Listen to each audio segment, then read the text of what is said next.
2024 show. Welcome to Wrestling Chat with Friends. Happy New Year. Thanks for the privilege of your time and watching us. I am EJ the Collector. We are back on Wrestling Chat with Friends. I am back after a hiatus with my tag team partner TG. Tom, great to see you. Merry Christmas. Happy New Year. How you feeling tonight? Feel good. I feel about 5 pounds heavier than I was 10 days ago, Oh, but everybody's like that. Hope you had a good Christmas. I know so be it. you were in Richmond. You I were, was. yep, visiting family. Hope everyone out there got to spend time with their loved ones and friends. Since we last met, not only has the year rolled over, but there have been some seismic shifts in the wrestling business. We had the last few weeks of 2023 off, and a whole lot happened. We've got a short show tonight because we both have kind of hard outs, but we could start this show talking about some of the fantastic returns we saw towards the end of 2023. We'll get to a little bit of all that, but just to sort of catch everyone up, Randy Orton returned from 18 months of injury. He joined the SmackDown brand, and he's going to challenge Roman Reigns at the Royal Rumble for the Universal Heavyweight Championship. Bigger than that, in my opinion, was the surprising return of CM Punk at Survivor Series. What a fantastic way he kind of came out during the almost like an end credit scene to the pay-per-view. But none of that actually compares to what happened less than 24 hours ago. TG, we saw last night during day one of Monday Night Raw, the first Raw of 2024. We were teased earlier in the week by a promise of a returning WWE champion. There was speculation on who it could be. There was a guy who was finishing up in AEW who's a former WWE champion who was suspected to be making his return. That didn't happen. There's some significant female free agents out there who have held WWE gold who thought this could be the return. But it wasn't that. At the end of the day, it was sort of like Steady Eddie, good old reliable, the guy that Triple H has counted on to make amazing returns over the last few years since he left full-time action. Dwayne Johnson, The Rock, comes back last night, and it wasn't just a comeback, hey, how you do, crowd? I miss you, I love you. He seemed to want to do some business. So, Tom, I know you want to speak on it.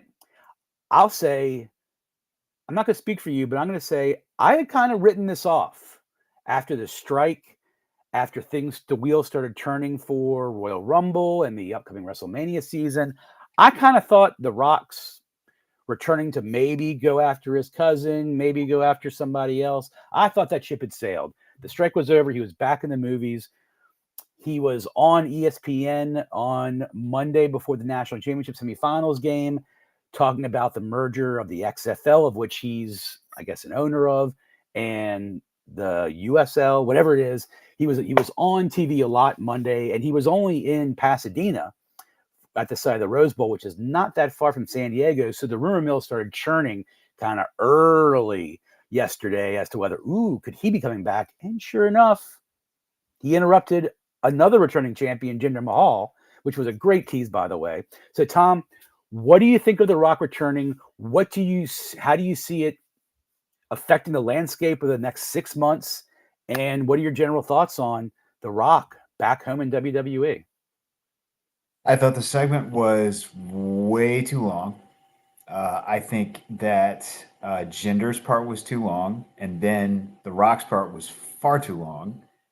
The There Rock's was a gonna, the Rock's gonna get as much platitude as he wants when he comes back. there was a much simpler way and more effective way to do what they did, and I was it was not a great segment. I mean, the bottom line was really interesting, and of course, Mm-hmm. it's a big deal that he's back. But I just thought it should have been 8 minutes, maybe 10, and it was 22. Too much. Did it really go to like something like 22 minutes? I It didn't was try. 22 minutes. It was 22 minutes, and they. So the thing about it is, and this is ultimately this is not going to matter much because nobody's going to remember the length of the segment and just kind of how weird it was. They're going to just remember the ending. Mm-hmm. But I just didn't find it to be when the Rock came back on SmackDown. I thought that was it made great sense. It was he was he did his stuff, he interacted with the crowd. That's great. That was he interacted with Austin Theory, right? Isn't that what it was? So Okay. it was McAfee and Austin Theory in the ring, and then right. Austin Theory said that he was the people's champ, and then McAfee said, etc. So I don't know why the segment was as long as it was. And I'll say this real quick. A good portion of that take was this sort of like anti-America sort of. That was the other thing that made it super weird. Does that still need to be done in 2024? It's my thing is, like, I'm all for that if it's done, if it makes sense for a particular character. But it was so weird for like that to be the crux of what Rock was talking about. It was bizarre. It's like, what does this have to do with anything? This doesn't make any sense. And it also didn't.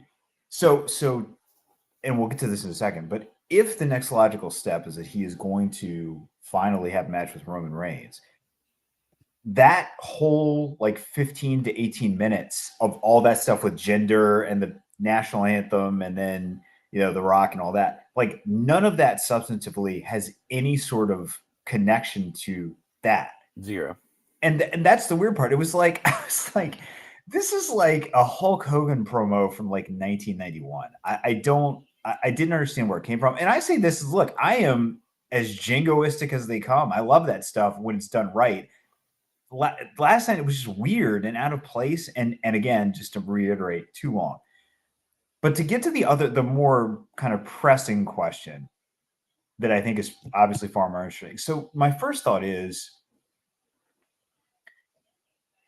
I mean, I guess it's good that they're doing it. Seems like they're doing it. But boy, does it feel like they kind of, it feels like the sweet spot to do it has already passed. And now we're doing it because we know it's cool, but I think last year was the year to do it. And it would have made more sense for him to do it last year and then now this be the big match with Cody. I think. So if the strike was still going on January 1st, 2024, he would have come back before last night, most likely, and there would have been maybe already an interaction. Well, here's where it gets interesting. I don't know. This is going to sound crazy.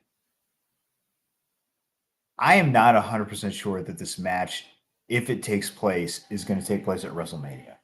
That was obviously going to come up as like, where does this happen? Yeah, I'm in agreement with you.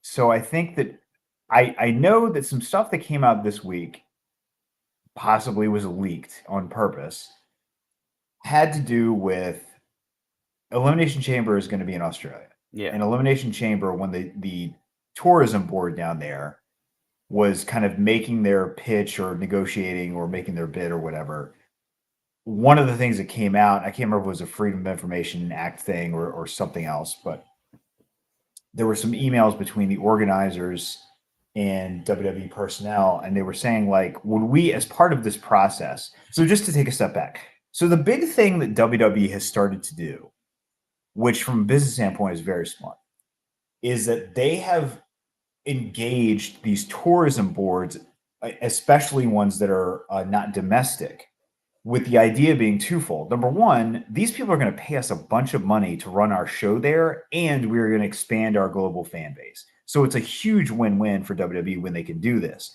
especially when they're doing it in countries that, haven't murdered journalists, for example, like Australia. So allegedly. So the email exchange, one of the things they said with the tourism people in Australia were when they were negotiating this, they were like, would our bid for this also would we be entitled to request specific talent? For example, Dwayne Johnson. And so that has kind of fueled speculation that maybe this is a thing where they're getting millions of dollars to do this, and WWE goes to The Rock behind the scenes like, look, we'll give you a big cut of this and just do the match there. And you work, it's going to be a very WWE main event style match. So it's not, your risk of injury, especially against Roman Reigns, is going to be low. And you get $2 million or whatever his payday is. I mean, I would say it's probably in the millions of dollars if he does it. Oh, I would say we're starting at 5 million, maybe. Right. Yeah. So, that the only reason why his price might be a little lower is that he probably knows it's a big deal for his cousin that he's doing it for. If he was wrestling Brock Lesnar, I think it's a higher price, but who knows? The point is that if that is the trajectory, I think that number one, it probably acknowledges to some, no pun intended, acknowledges to some extent that the moment for this to have maximum interest is probably past a little bit. It's still there. It's still interesting. Oh, yeah. But I think that everybody was sort of like, when the Bloodline storyline was building, and it was just red hot for a year and a half, it really seemed like they were building towards Roman Reigns has conquered and basically absorbed every member of the Bloodline who was then active, except for one dude, and we all know who that dude is. And there had been, sort of allusions to him.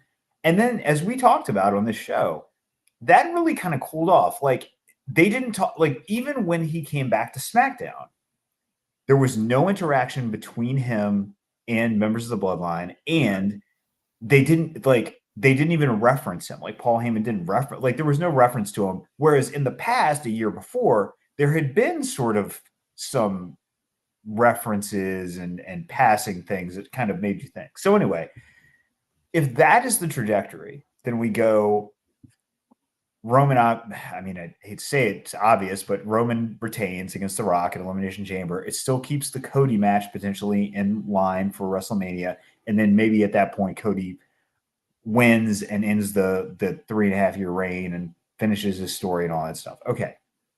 So that's one possibility. And I'll just say, yeah, I'm not sure Rock, Roman, everything you talk about, it feels like, even despite everything you just said, that's still sort of like the marquee matchup that fans, that's still like the dream, the fantasy booking dream, albeit probably late. That feels like every bit the WrestleMania match. However, I just think, unless they're going to do Cody so dirty, and there've been a lot of memes in the last 24 hours that you can find online of Cody just sitting there looking morose because he realized he's not going to finish his story at WrestleMania, because there's some legitimacy to that, because The Rock Roman feels like nothing but a WrestleMania main event match. Yeah. And doing it at Elimination Chamber, despite WWE's emphasis, and you've touched on this, on making more of their PLEs mini WrestleManias, doing it in stadiums, doing it overseas, trying to top 50. All four of the major ones are now held at football stadiums. They're trying to get it. I mean, this is all about dollars and cents. So trying to have these mega events for a higher percentage of their PLEs makes perfect sense. If they do this Elimination Chamber, maybe the biggest match since,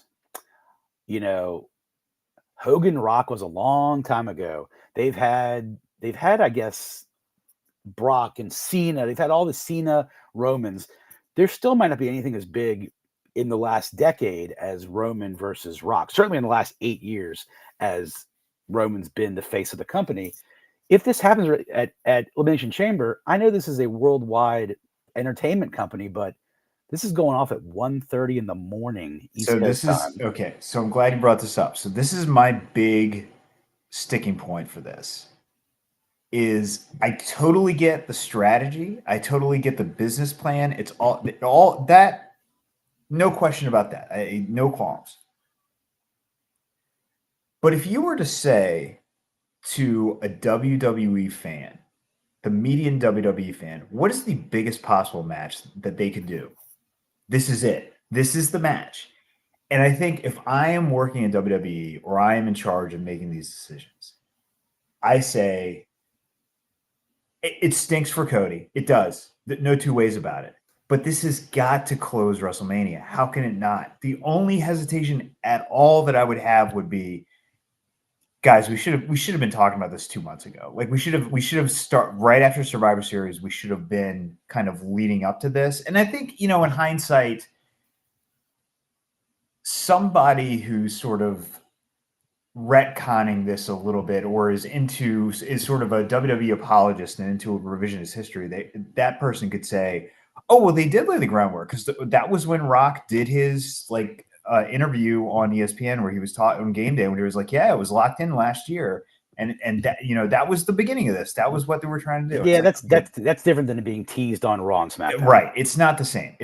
So my only slight hesitation is the fact that for a match like this, I just don't love the fact that the build. I mean, first of all, let's be clear. He heavily implied that's the match he wanted, but it hasn't been confirmed. It hasn't been discussed. I mean, maybe they'll talk about it on SmackDown and they'll be a little clearer. Yeah, all this really happened so far is last night, Rock was asking the San Diego universe, where should I go eat? At a table, at a bar, or at the head of the table, which is a great line. It was a great delivery. It popped me out of my chair. Very cool. I mean, I guess I didn't expect him to announce. Didn't know what he was doing, anything other than just making an appearance. But that was a killer line, man. That got everybody excited. So, and if I'm in charge of WWE creative, I pull Cody aside and I say, look, man, I mean, all the stuff I just said, you're going to get to finish your story, but it's going to be at 41. It's not going to be at 40. And that's just the way it goes. That's like, and I think Cody, who is, I think, a really smart guy from the business perspective. He's smart about a lot of things, but he gets the business. Cody's like, I feel fairly confident that his reaction will be like, I'm not happy about this. It sucks. And I think we all know from my perspective, it sucks, but I completely get it. How could you not? How could you not get it if you're him? So, I think to go back to the point you made a minute ago. So this is the other thing I'm thinking about is if I'm WWE, I probably have The Rock do some kind of, not a match, but makes an appearance at Elimination Chamber. And that then, sort of scratches the itch that the Australian folks had, especially if you're building towards WrestleMania anyway. It makes perfect sense for him to be there, come out, cut a promo, go through the catchphrases, run down Roman Reigns. You can get that and then still build toward WrestleMania. The big thing that I think is going to be, so two quick things, and I'll get your takes on these. So the two potential, I don't want to say challenges, but the two potential questions that this raises, which are related actually. The obvious one is, what do you do with Cody at WrestleMania? Because he is super protected. He is the number one babyface in the company. I mean, especially as far as being a pure babyface. Sure. You have to put him in a high-profile match. And right now, I think it's pretty clear, I think anyway, it's going to be Seth and Punk for the World Heavyweight title, I think. At WrestleMania. I think it's going to be probably, maybe not, but probably be Brock and Gunther in some way, shape, or form. Yeah. Whether Gunther is the champ or not. I think Gunther takes on Brock and beats Brock at WrestleMania, but maybe not. You think Brock returns at Royal Rumble? Yeah, I think he returns at Royal Rumble and he eliminates Gunther. And that's how we get down the road to that. And maybe he is also the sort of agent by which Gunther loses the title. And then it's just because I think you pointed this out, but I don't think Brock going after the Intercontinental title would be weird at this point. Not that he would win, he wouldn't win, but I mean, it would be weird. And I think people would be like, I don't know. I think those are obvious matches. And then you have, if it's Roman and Rock, then you have Roman and Rock. I think it's going to be Drew McIntyre and Sami Zayn. I think that's going to be their match. And so then you have kind of Cody out there as a bit of a floater. So question one is, what do you do with Cody? And then possibly the question that presupposes that, or at least plays into it, is the other one, which is, how does the Royal Rumble shake out? And I think there's a couple of different ways that could go. And in my mind, at this point, neither of those involve Cody. But here's what's important about that. Before The Rock interjected into this whole equation, my whole thing was, well, Cody has to win the Rumble. I mean, he doesn't have to, but like if we're playing within the rules of what's happening in WWE right now, Cody would have to win the Rumble because he's on Raw. And so for him to go after Roman again, if he's not the Rumble winner, they would have to contrive some other way for him to challenge for that title, which I don't know. So over to you. What do you do about the Rumble? How does that work? And then who do you? This is all assuming it's Roman Rock at WrestleMania. And then what do you do with Cody? Well, I think it's actually going to be Rock and Roman at Elimination Chamber. Okay. I think kind of to what you said at the beginning, this was part of Australia's sort of pitch to this. This is part of WWE's thank you for the money they're going to get from Australia, the exposure they'll get from Australia, a whole new market. I don't think anyone should have much of an expectation that The Rock's going to beat Roman. So this is just sort of like, where do you have Roman, complete the table setting and is ahead of the table? I think to Rock, because I think of his loyalty to his cousin, I don't think it's as important, and especially because The Rock's not a professional wrestler anymore or a sports entertainer. He was blown up just from doing that little thing with gender. Did you notice that? That really caught my toes. Like, oh no, Rock. He had a shirt on, but he didn't look quite as cut and jacked, But that's fine because he's not, he is a mainstream star, borderline presidential candidate. He's in that sort of stratosphere. So this is not so much important to Rock. So I do think they'll do it at Elimination Chamber. The problem with that is it's going to be at 1:30 in the morning, and that's weird. But, I have sort of rationalized that by saying, Nick Khan who seems to be the architect of a lot of this, and give him a lot of credit, him and Hunter, for making the last several months of WWE extremely exciting. Nick Khan's not, his father didn't start a wrestling promotion. He's a businessman. He thinks it's on Peacock. The fans, if they don't want to stay up, they're going to log right on at 8 a.m. and watch it. So I don't think he's worried about eyeballs on a streaming service. That seems a little counterintuitive to sort of everything we've ever thought about PLEs and programming, but I think that's just sort of become secondary. I don't think it's a great idea, but I think they've sort of worked themselves into such this corner that to have Roman Rock. But here's the other side to that. They don't necessarily have to do it at Elimination Chamber. WrestleMania is now 2 nights. And the Rock Roman match can be for the head of the table. Roman Rock night 1 for the head of the table. Roman defeats Rock, becomes the head of the table. Roman Cody night 2.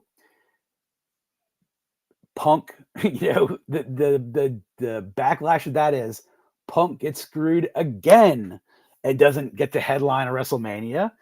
But he's signed for a couple years. He'll be there at WrestleMania 41 too. But there's no great outcome. But they can do, Roman can work back-to-back nights. One against The Rock for the head of the table title. One against Cody for the title. This is something you talked about last year as a possibility before it went the way it went. And look, it's not a great outcome. Anything is possible. It is a way to do it. Anything is possible. My concern is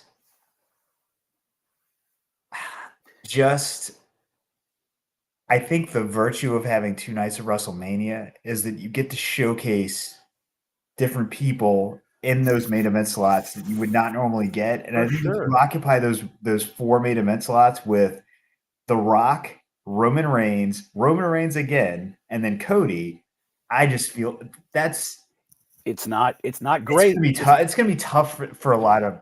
It's not great, but it is a way to do it, to have Cody finish the story and you have Roman Rock at WrestleMania. That is sort of you could do that, but Rhea Ripley's worthy of a night one main event. CM Punk's worthy of a night one main I event. think it's going to be Punk and Seth Rollins is worried. Okay, so here's the other thing for the Royal Rumble. I don't think necessarily it's fait accompli that Cody wins the Rumble, because Elimination Chamber can anoint another challenger. I'd be shocked if Cody did win the Rumble now. Yeah, I think this is more leaning to it's Punk's Royal Rumble to win. I wouldn't have subscribed to that, nor sort of been in favor of that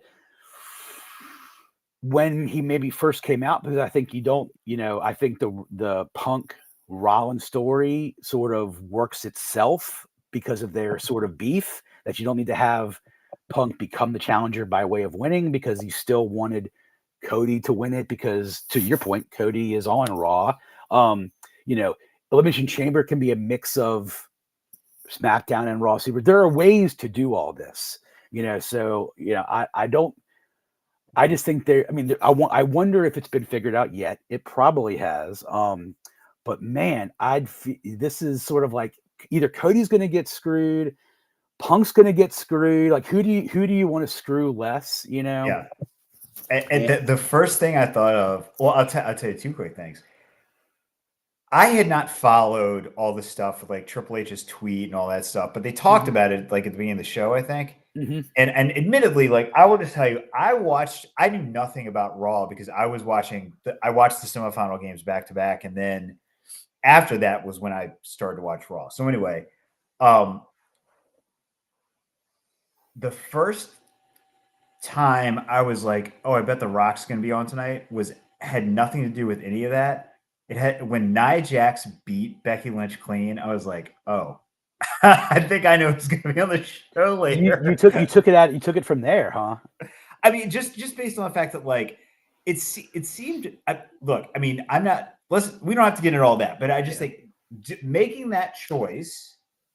It's a bold choice too. It's bold. I do think creatively it can work, and there's some cool things you can do off of it. And the match was actually really good, which candidly surprised me.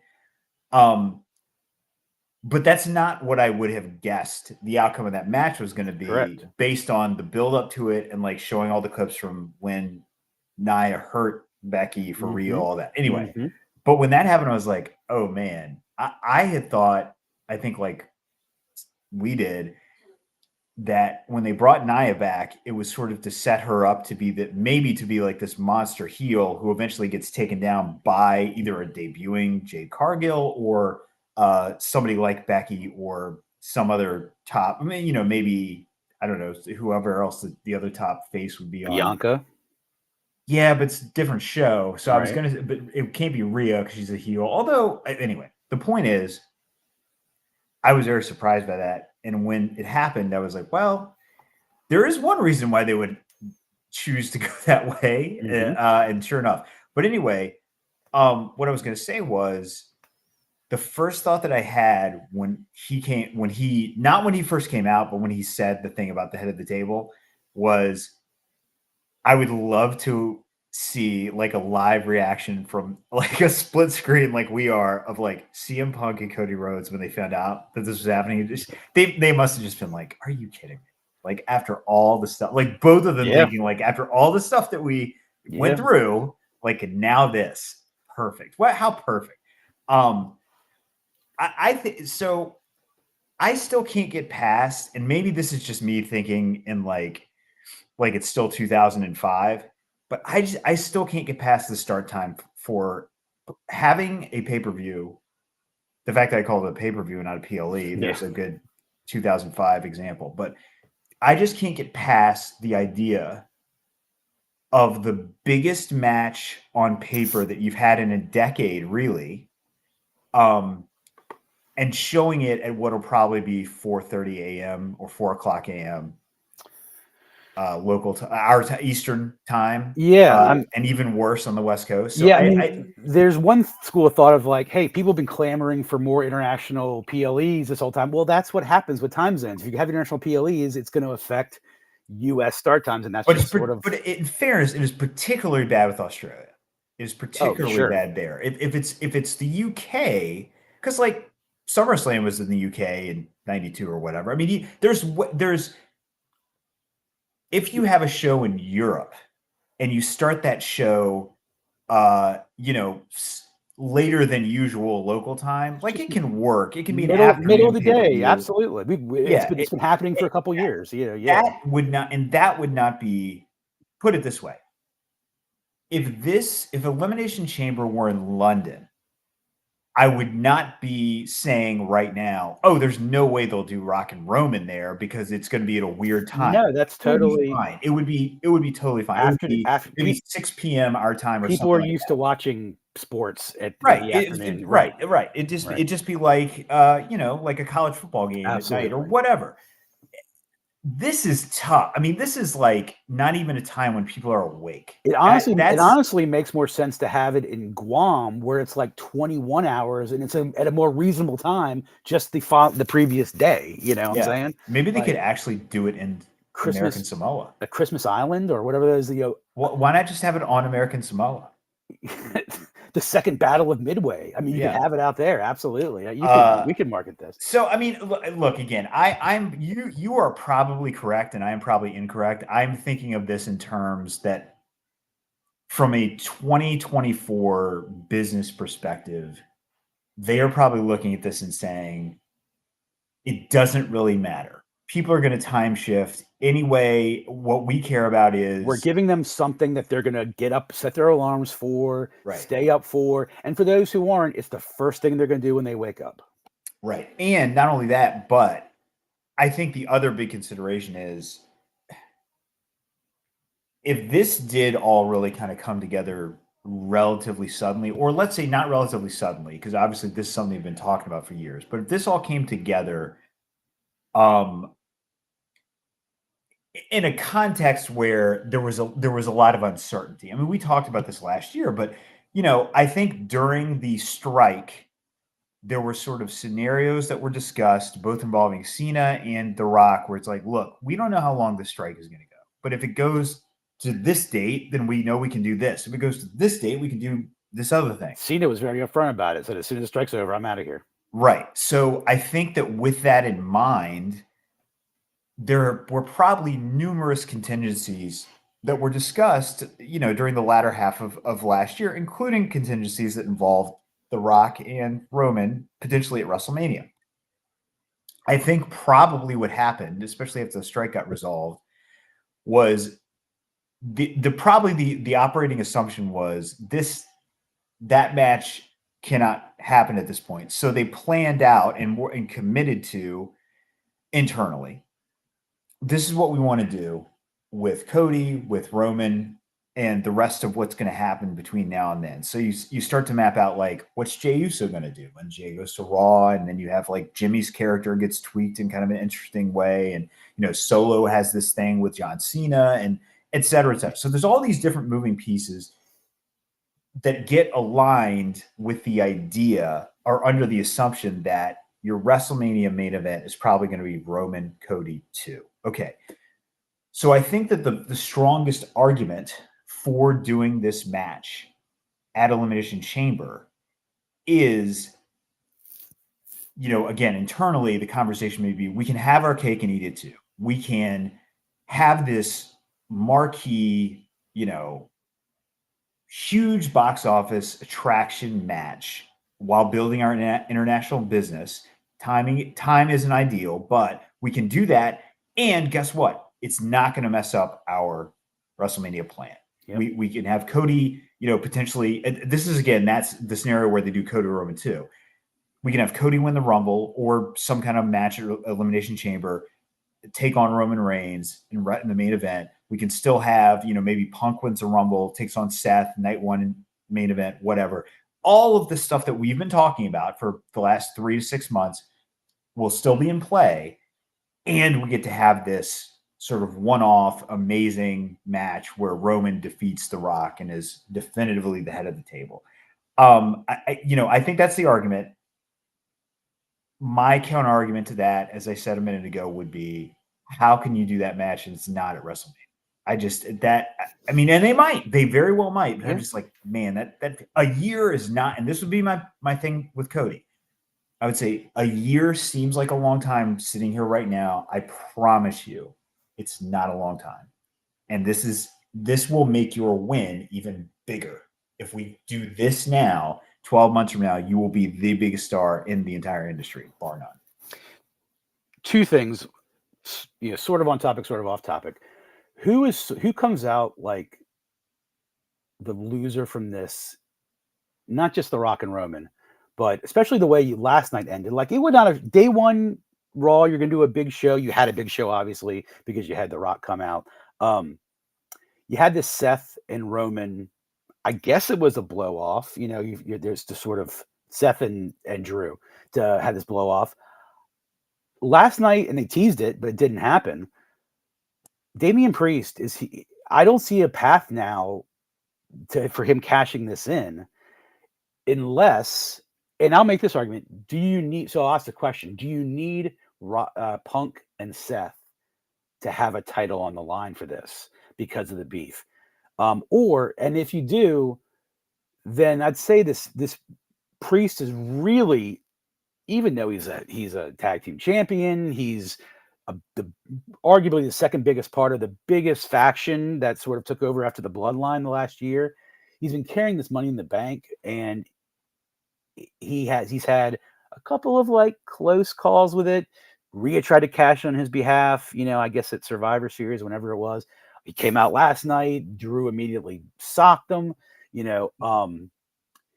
This is not a good look for Damian or for the company. Really, I'm not blaming Damian, but they have they fumbled this opportunity for Priest, and is it going to hurt him kind of going forward? And like, how are they going to do this? All right, so there's two elements to your question. So the first part of it is, what can you do now with Damian Priest and the Money in the Bank briefcase? I think there's a number of things you could do. One of which would be, in response to one of your first questions, I do think it's the most likely scenario is that Punk and Rollins is for the World Heavyweight title, but it doesn't have to be. I think those two guys are big enough stars, and the beef is real enough that you don't need a title. Mm-hmm. So what does that look like? I think what that looks like is Punk somehow, not directly, but just as like around, and maybe costs or makes, from Seth's perspective, makes him vulnerable to a cash in. Are there 2 or 3 PLEs before WrestleMania? Two, I think. I think it's just Royal Rumble Elimination Chamber. I think that's it. Isn't like Night of Champions usually one before this, maybe? Or they've changed the schedule. I'm gonna look it up. I'm just trying to think of like how many more opportunities we're gonna have for these big matches. Orton and Roman are set for Royal Rumble, right? Yeah. So it's the Royal Rumble is on January 27th, obviously. Mm-hmm. Then Elimination Chamber is February 24th. And then like April 1st. And then other than like excluding NXT stuff, it's the next one is WrestleMania. Okay. So there's sort of 2 marquee opportunities. This upcoming Royal Rumble, which is going to be stocked, packed, and this, Australian Elimination Chamber. Cool. Okay. Yeah. So the point being is that one thing you could do with him is you could have him win the title. And then I think what happens is, one way to go would be Gunther beats him for the world title before WrestleMania. And then WrestleMania, it's, maybe Brock and Gunther for the world championship. That doesn't solve the question of like, what do you do with the IC title at that point? Like, how does that work? I want Gunther to have a slower build toward that world title personally. Yeah. I mean, that certainly could be a possibility. You could absolutely there's a lot of the on the table, or a lot of options there. Mm-hmm. So that would be one way to go. I think the way that would be disappointing for me is if they did just a run-of-the-mill unsuccessful cash-in. I think one thing that WWE has a very mixed history with is how they have booked the Money in the Bank winners. There have been some that have been great, and some that have really not worked. Most of them have cashed in. Almost all of them have Most of them actually have cashed in. successfully Yeah, cashed in. yeah. I think the only ones who have failed are Baron Corbin, didn't John do it. Cena, funny enough, and there's one more. Damien Sandow. Right. But then there were also things where like Kennedy won Money in the Bank, but then had to give it up to Edge because he was injured. And then Otis, like when the crowds went away, geez, he suddenly seemed like, it's like, wait, why did we give this guy Money in the Bank? Because when you had live crowds there, he was super over. And now that the crowds aren't there, he suddenly doesn't seem as interesting. Then when you're on the roof of WWE headquarters, they said, "Well, we're really going to do this, aren't we?" Right. And so the Miz wound up taking that one. And so the point being is that I think Damian Priest is a seasoned, well-rounded, really good performer who has had a great, like in terms of his work, has had a great couple of years.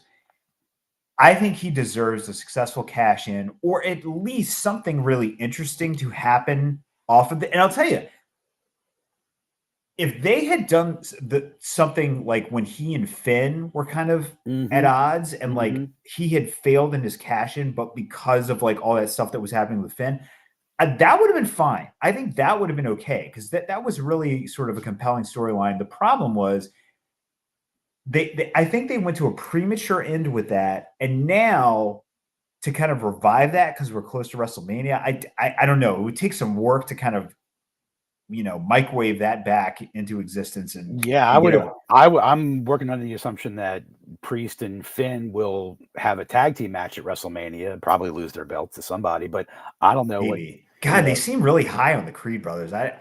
Me personally, I'm like, they're okay. I don't get it. I don't quite see what I mean, good. They're a little milquetoast, no doubt about it.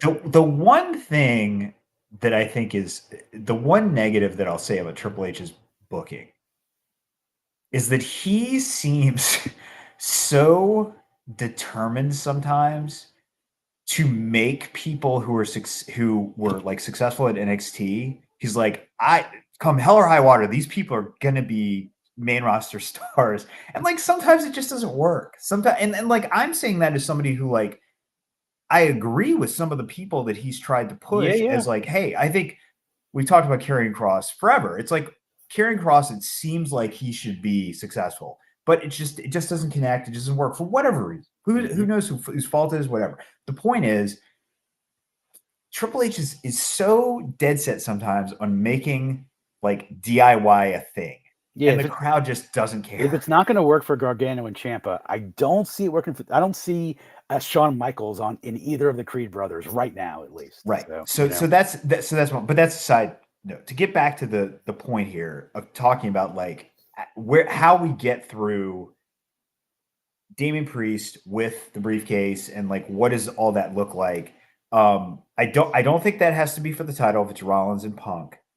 But I also don't think I would be surprised if Damian Priest is defending the World Championship at WrestleMania. I could be wrong. They may actually have like see him higher in the pecking order than even I do, and I like him. If he does, I think it'll be an opening match, and I think it would be against Finn, most likely. But I think that one thing that seems to have happened in WWE in the last few months, and we talked about it, is they had a lot of really interesting things happening at once. And then they got to a certain point in the calendar. And I don't think this was like a creative failure in the sense of, man, we don't know where this story goes next, or we don't have any ideas or whatever. I think it was they looked at the calendar and they were like, it was right after SummerSlam. And they were like, well, we got a long way to go to November. We're just going to kind of do the same stuff over and over, like week to week on weekly television, and not really. And I think that was, I get it from one standpoint, but on the other hand, would you put it this way? Would you agree if we look at WWE now versus like, let's say WWE 8 months ago? Okay. 8 months ago, the bloodline was hotter. Yep. Judgment Day, I think Judgment Day is still okay, but I Sure. think it was more interesting a few months ago. I think I will say I think that the women's division on SmackDown, while still a little convoluted, I think the interjection of or the reconfiguration of Damage Control, I think has been a plus. So I think Yep. that's kind of on the upswing. And so I think that if you look at kind of the main storylines on the show, or just look at this, think about it in these terms. The major faction on SmackDown, look, Roman's great, but he's barely on the show, and Yep. that storyline is cooled off. Judgment Day is fine, but I think that it was more interesting a few months ago. And then you look at all the top stars, with the exception of Drew McIntyre, who I think his character, I think this is a really interesting arc that I'm into. Mm-hmm. It seems like the other people are maybe not in decline, but have just been kind of treading water a little bit. You got your Seth, Kevin Cody, Owens. Kevin Owens. Mm-hmm. Yes. Yeah, I mean, Austin Theory and Grayson Waller never. What's going on with them? What's happening there? They weren't exactly white hot 6-8 months ago, but their status hasn't really changed. Yeah. So I think that what I am hopeful for now, because I think the show Monday last night was, I think it was a good show overall, but what it really was very eventful. In other words, you're now they have kicked it into high gear, and it's like there's like 5 new things that are happening right now that are going to affect what happens between now and April.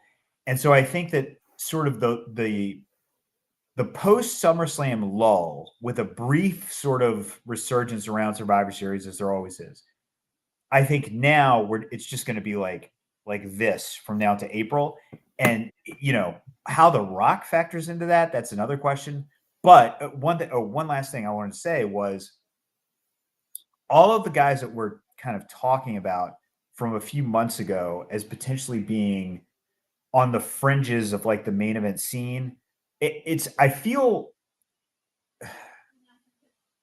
do feel bad for them a little bit because, and when I say the main event scene, I mean like WrestleMania main event. I do feel bad for them because when you have like the roster that they had in, October, and then it's like, okay, and now guess what? We signed Punk. And guess what? We signed Orton. I mean, Orton came back from, injury. Oh, and guess what? The Rock is going to do a match. It's like you're just shuffling people like lower and lower, completely understandably. I don't disagree with it, but it also kind of stinks for these folks who are like, man, I really thought I was going to be like semi-main maybe in WrestleMania, and I'm maybe not even going to have a match. I mean, it's like that, sort of shifting. So I agree. Let's talk about two quick things last. Outside of The Rock, I think the biggest WWE news in the last 2 months has been the arrival of CM Punk.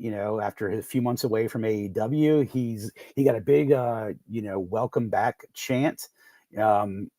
He did his first couple live events during the holiday run. He faced Dom Mysterio, I guess, in New York the day after Christmas, and I think he also faced him in LA too. So he's been back in a ring having matches, not on television though.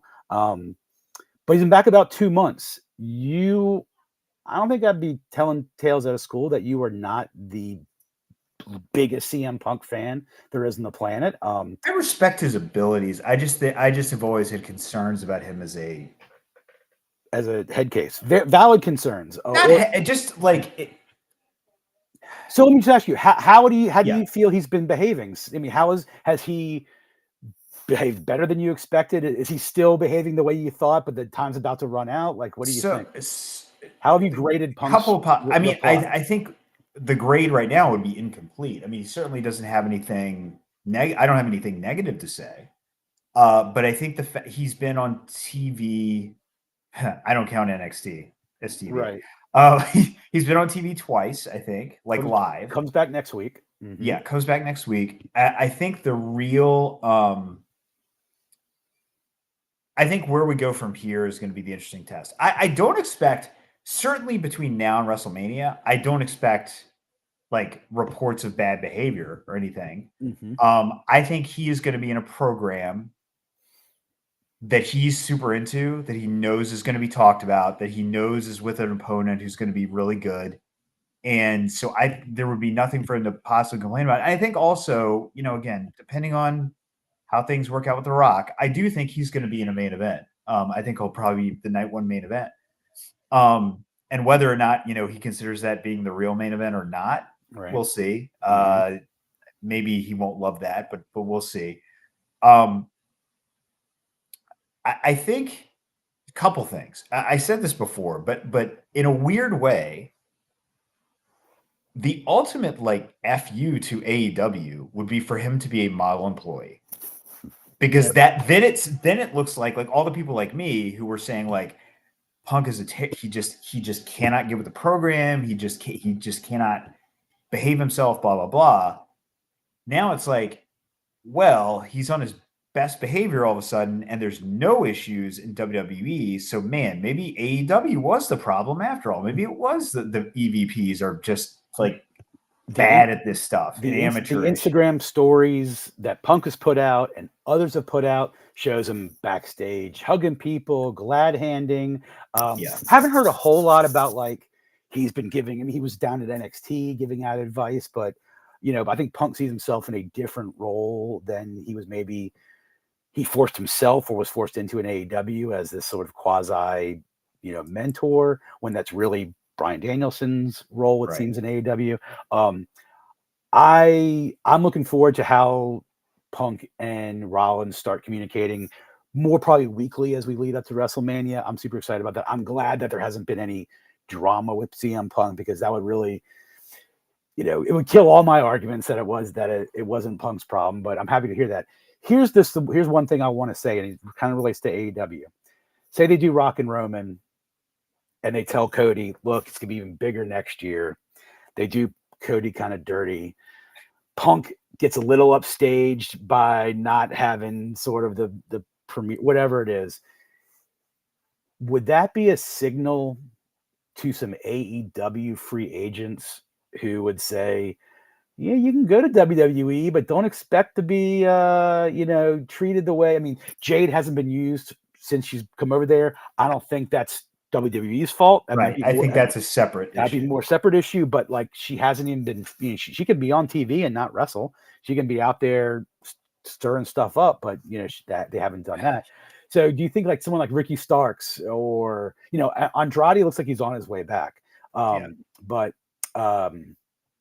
say like a Wardlow, who's obviously probably staying with AEW now, MJF, Ricky Starks, to see like, hey man, like Triple H has a way of doing it, and if Triple H is like Vince in any capacity, it's that he does have a even maybe subconscious disdain for people who made their bones in other promotions, and would it be a cautionary tale if Cody gets kind of shafted out of this WrestleMania moment? I think so. A couple things. Number one, I think you can make a pretty good argument, even if you're like looking at this from AEW's perspective, that it's like The Rock is unique. It's a unique set of circumstances. This is not Cody getting pushed aside for Drew McIntyre. This is Cody getting pushed aside because The Rock decided to do a match with the guy who's the biggest star has been the biggest star in wrestling for the last 3 years. That you can probably rationalize that. The other thing that I think factors into it is the question I asked, 20, 30 minutes ago, which is, what do they do with Cody at this WrestleMania? So the point being, I think somebody who is a potential free agent and is in AEW now and is looking at this, certainly they're watching carefully with how this gets handled. If Cody gets a high-profile match at WrestleMania and the main event is Rock Roman, I think you look at that and you say, that's never going to happen again. It's a once-in-a-lifetime thing. I'm not concerned about this. Nobody objectively can look at how they have treated Cody since he came there and say, boy, they really haven't made him look like a star. Right. I mean, the guy's lost, correct me if I'm wrong, he's lost 2 matches. He lost to Brock and he lost to Roman, and that's it.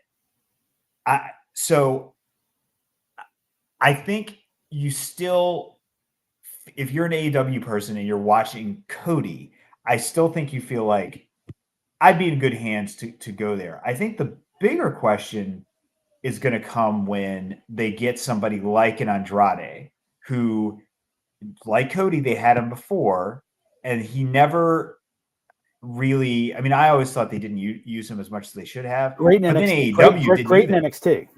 Yeah, he was great in NXT. But then AEW didn't use him, arguably, who knows how that fell apart, but they didn't use him. They didn't really maximize him either. I would be, so bottom line, if I'm Ricky Starks or someone like that, I am much more interested in what happens with Andrade or someone else like that than I am with Cody getting pushed out of the main event. I would not be concerned about that. But if Andrade goes back and let's say, maybe they put him in NXT and he just stays there for a year, then I would be like, okay, it wouldn't be definitive that I wouldn't switch, but I would be thinking like Cody is in a different category from where they would see me, as Ricky Starks is what I'm saying, or somebody else like that. And so I don't know. I would definitely be seeing how they treat people who come over. I don't think Cody getting pushed aside for The Rock is really that. I don't think is really concerning. It's just a one-off. It's a one-off. He's The Rock is. I mean, he's not comparable to anyone else who they could. You know what I mean? Again, if it's Seth Rollins getting that spot over Cody, or it's Drew McIntyre or Kevin Owens, then my feelings are much different if I'm somebody on the AEW side sort of pondering. But I really thought The Rock, the ship had sailed with The Rock and Roman. I did too. I don't know if you saw it. I was my when I knew it was going to be Roman earlier in the day. They tweeted out a picture of The Rock and Lee Corso. Did you see that picture? No, I saw him give his letter of intent to Jimmy Johnson on the Fox NFL. Well, there was a photo that came out sort of midday, I guess, after he had been on College Game Day, or is that what he was on? Right. After he'd been on that, it was a photo that came out midday of The Rock and Lee Corso kind of in the tunnel of the Rose Bowl. Nick Khan's like 10 feet behind them in the background. And the place went, I mean, the internet went, berserk. And it was like, what is Nick Khan doing there except to escort him back to San Diego, right, for the game? So that was sort of a giveaway. I wonder if they'd like to have that one back, but not every WWE fan saw that. Until you just said that, I was oblivious to that. Right. Who you got in the game next week, Michigan or Washington? And I'll tell you, Penix is really impressive. He is. Like it seemed like in the first half he had already thrown for 300 yards. I mean, he hadn't, but it was just like the thing that makes him so different is the modern college game especially is really focused on short timing passes, a lot of, wide receiver screens, stuff like that, like slant. I mean, that's basically the evolution of the West Coast offense into what we see with the modern college spread offense. Right. He's throwing bombs all over the place, and they are on target every time. I would say, and I say this is so. The thing about bowl season for me is I don't really follow college football that closely. Like I'm aware of what Richmond's doing, I'm aware of what Clemson's doing, and I'll follow like the top stories, but I don't really watch a lot of college football until bowl season when I'll watch. Especially if I'm on vacation, I'll watch everything, like every game that comes on.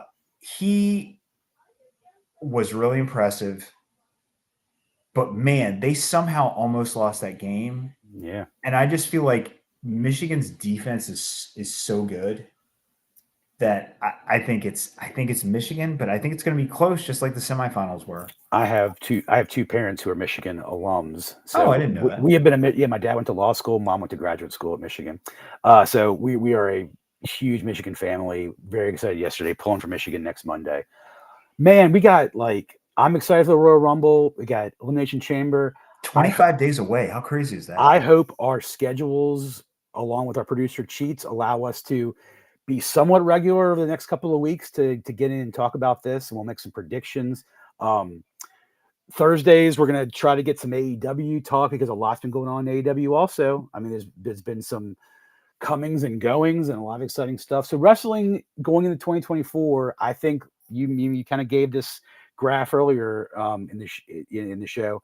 I think you're right. I think both promotions are in upward trajectories. There's some exciting free agents out there. Are the people who have chimed in online are very excited about Rock and Roman.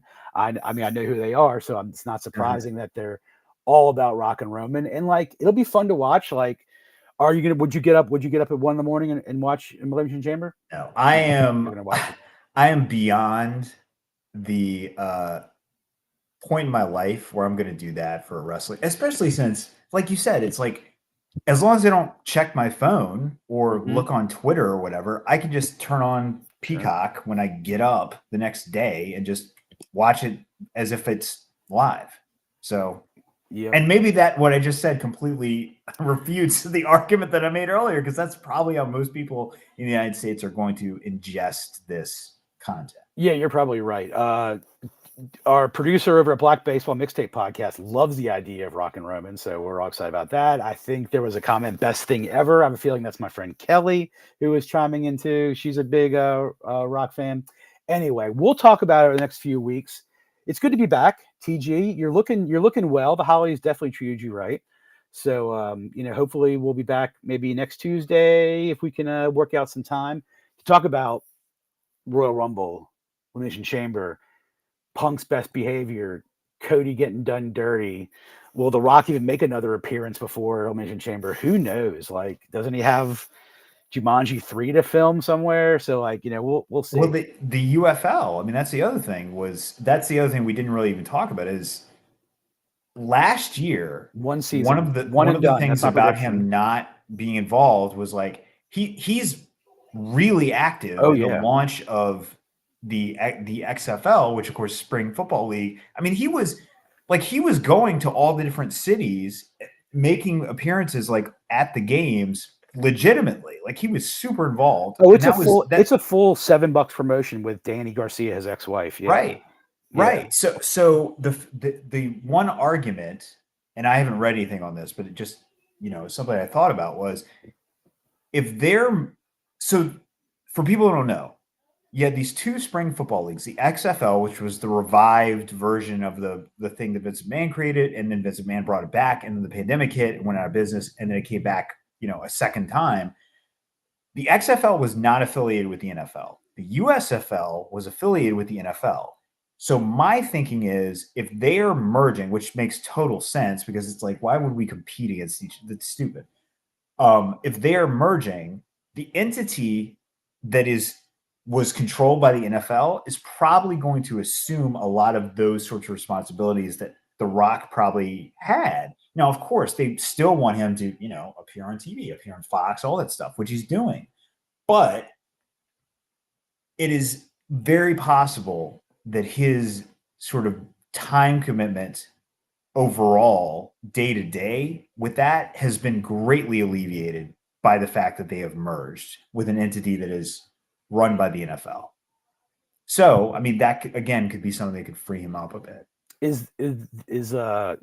Does Peacock have any TV rights to any of this? Is there going to be? I mean, here's the funny thing. I think that they are the two leagues, which were both on multiple networks, are going to be, at least this season, are going to be honoring like all of their television commitments, which means they are on ESPN, ABC, Fox, NBC, also Peacock, obviously. I think it's every network except CBS. Any streamings? Amazon? Does anyone else have that? Apple? I don't think so. No, I mean, I'm sure the games will be on Peacock that were on NBC, of course. And another thing we're still waiting to talk about are TV rights deals that haven't been finalized for WWE and AEW. So that's the other thing that crossed my mind last night was like, oh, interesting. The Rock shows up on Raw and challenges Roman Reigns when they're in the thick of these TV negotiations. Well, yeah. Could be bad. That could be real bad news for AEW. But could be. And as these things happen, we're going to be on this very channel talking about it Wrestling Chat with Friends, Tuesday and Thursday. Find us on YouTube, on Facebook. We're on X at WCWF Pod. Join our pages, interact with us, send us questions. If you want to be a guest, the show's called Wrestling Chat with Friends for a reason. We want to have all you guys on to talk about your wrestling fandom, what you like, what you see. So we're done for this week. TG, good to have you back. Happy New Year. And Happy New Year. next Tuesday, we'll be back. I'm tapping out for tonight. We're back 2024. It's going to be a great year for us. And we'll see you next